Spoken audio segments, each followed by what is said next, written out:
Finally, let's learn to dedicate ourselves to the call of service. I am tired of people telling me this can't be done. That this can't be done.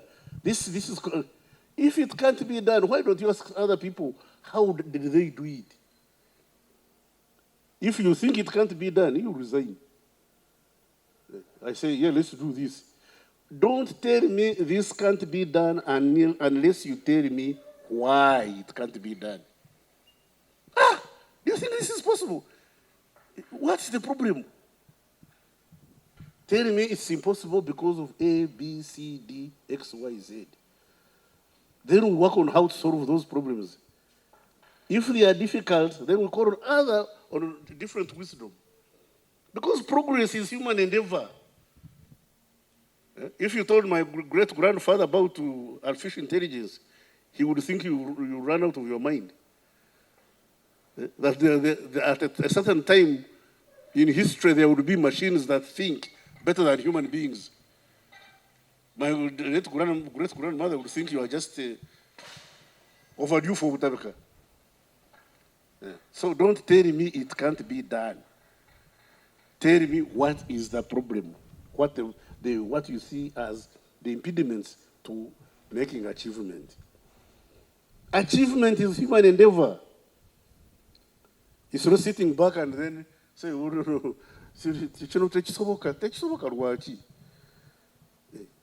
Everything that can be done by human beings can be done by other human beings. If Kasagas can do it, why can't you do it? Why can't Ochaya do it? If Kasagas has tried and failed, why don't you ask Kabuye to try? Because the total sum of the achievements is what will cause development in our society. Everybody's contribution. Because like this gentleman here, the new IGP, knows how to make bombs. Me, I don't. He knows how to make bombs, he knows how to blow them up, he knows how to... I don't. So if there is a bomb, I look for this man who knows about them. But when there is voting, he will look for me because I know how to do it. When there is BM firing, you look for General Mozi because he's an artillery officer. The combined effort of all of us will make progress for our country. I'm happy to be here to witness this transition, which is not a transition, because Mr. Bass and Ochaya have been police officers since inception. Some time ago, somebody asked me, what do you expect of the new IGP? Somebody from the press, you know, these rumor mongers, said, what do you expect of the new IGP? I said, what has he been doing? He said he was a police officer. I said, has he become a bishop? So that or an imam or something.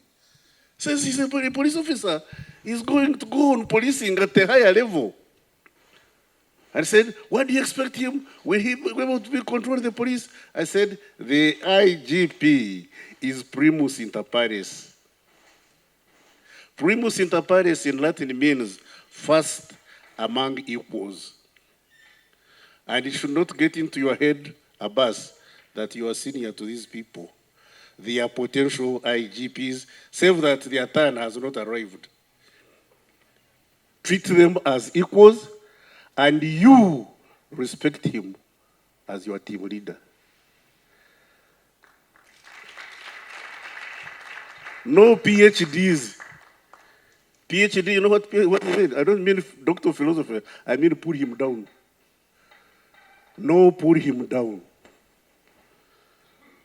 General Kasigazi and your former boss, I want to congratulate you for one achievement I've noticed on your watch.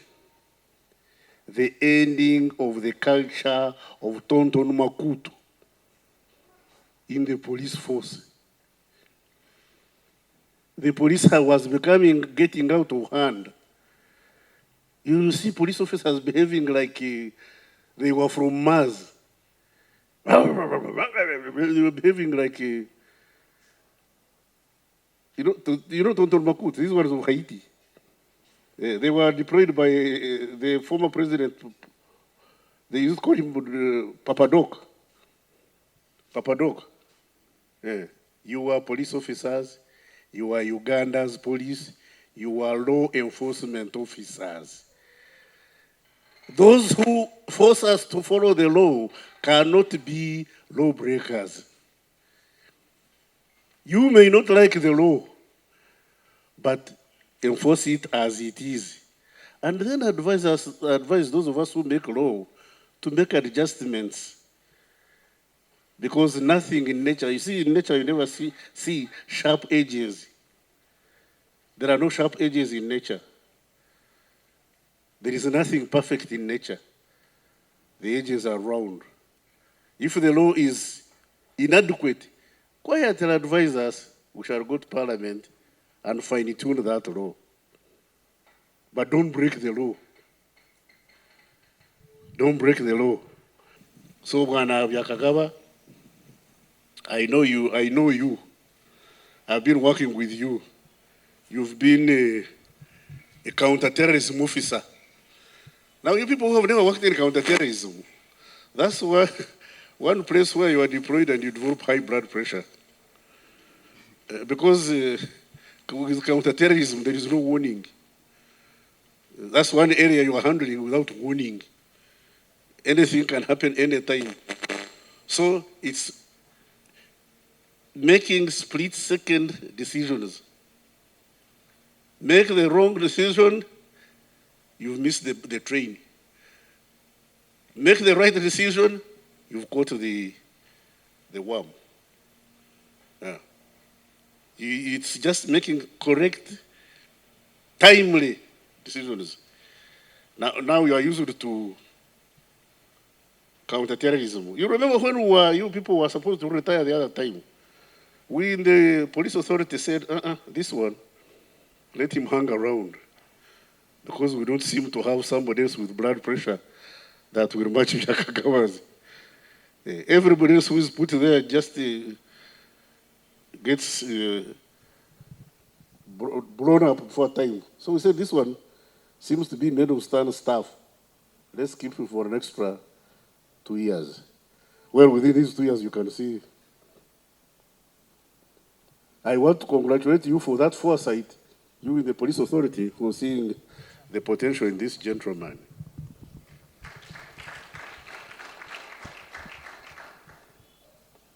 As for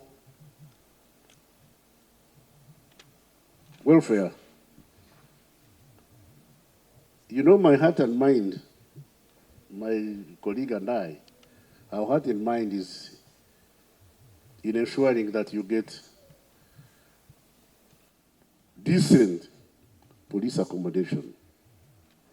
So not only for the police, but even for prisoners and our immigration. The situation is bad. You remember the other time I was quarreling with the undersecretary.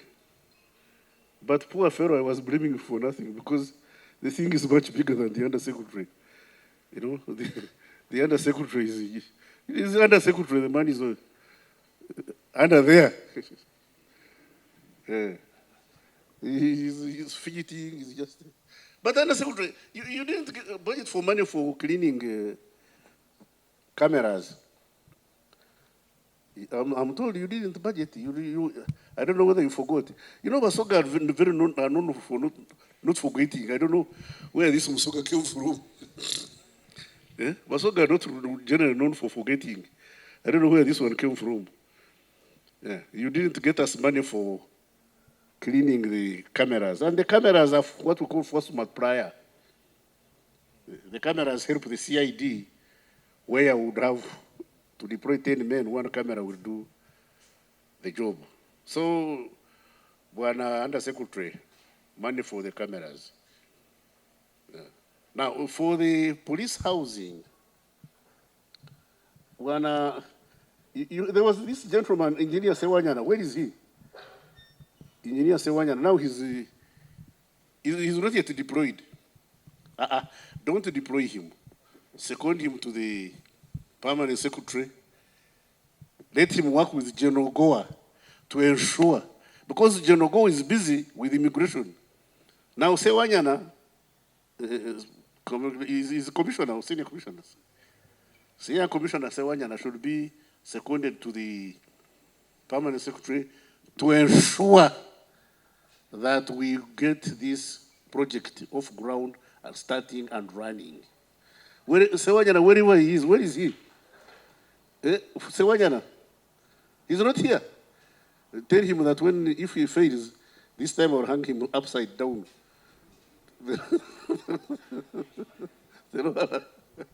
This time I'll hang him upside down. Because he's an engineer, he should work with the permanent secretary to ensure he follows the project progress. Wherever there are bottlenecks and he reports back to us, to you, and to us, and to the PS, so that we can follow through and make sure this project succeeds. You cannot afford to milk a cow without feeding it. The accommodation, the living conditions of our servicemen are deplorable. And we can't afford to sit by and watch and behave like all is okay. That would be treasonous on our part. Let's follow this thing and get it through. As for the transport, which the outgoing IGPs talked about, we are going to try to address it. But, ladies and gentlemen, you should remember that we are also competing we are struggling within a small resource envelope and competing with other contending priorities. So we shall do our level best and try to convince everybody else that an environment where there is no security is not an environment where you can do anything else. You can't have a functioning hospital in the midst of war. You can't have a market taking place for exchange of goods when there are thieves marauding around. When the money and the goods you are selling are insecure. So we must ensure security before we work out on other things. Yes, there are priorities, but you must ensure we have security first and foremost. It's a secure environment that will ensure progress. So therefore, the core of the police, the core of the army, the core of the security services should take precedence over other things. Don't break the law. Don't go about beating Chagulanyi. No. Chagulanyi should be treated, Chagulanyi, BSJ, whoever is in opposition, don't beat them for their opposite ideas. Contain them for behaving unprofessionally, conduct unfit for public convenience. When these fellows are doing their conferences, because these political parties are legitimate, they are legal. We have them in the constitution. Me, I didn't like this business of Marat Party, but Ugandans went into a referendum and said we shall go Marat Party. We shall write it in the constitution. So whether I like it or don't like it, I have to respect it, because that's the law. So when you are dealing with these fellows of the opposition, as police officers, don't deal with the opposition. Deal with bad conduct. So tell Chagulanyi, tell BSJ, tell I don't know who the other one can say, if you want to do your meeting, don't do it on the street. Don't do it in the market. Don't do it in a school. Don't do it show him where to go. Say, if you want to make noise, go to Kororo, go and jump up and down. When you are tired, you go home. If he's going to Ginger, take him to the market, not a market, someplace, the playground. Say, you go there. And let him go there with his people, his or her people. They jump up and down, shout, and they can insult those of us who are in politics. When they are finished, they go home without inconveniencing anybody. Let them exercise their rights while respecting the rights of others. They should exercise their rights, their constitutional rights, while respecting the rights of others. Don't come to our markets. Don't inconvenience us on the street. For you are going to a rally. Me, I'm doing trade. One day I was in a market, and I had my door open. I was doing something. This man who was carrying a bag of posho, came and in Luganda addressed me and said, Sebo, jawe melembe jo, msewe na kuyangi. Meaning that you remove your peace, your comfort, let me carry on with my burden. So if these fellows who are doing politics have their, liberty, they should not inconvenience our daily struggle to exist. Now, you as police officers, your job is to enforce the law. Enforce the law to the letter. Don't beat opposition. No. Deal with errant citizens. There is a difference. That's why I tell the opposition, when you want to do demonstration, that is legitimate. But when you do riot, then we shall also become rioters. Demonstrate, don't riot. Deal with errant citizens who have different ideas from mine, which are not necessarily your ideas. Don't beat the opposition and bring us a bad name. Because for us as government, we are not interested in harassing the opposition. But for you as police, deal with people who don't conduct themselves properly, but stick to the law. Don't go beyond the law. That's not your responsibility.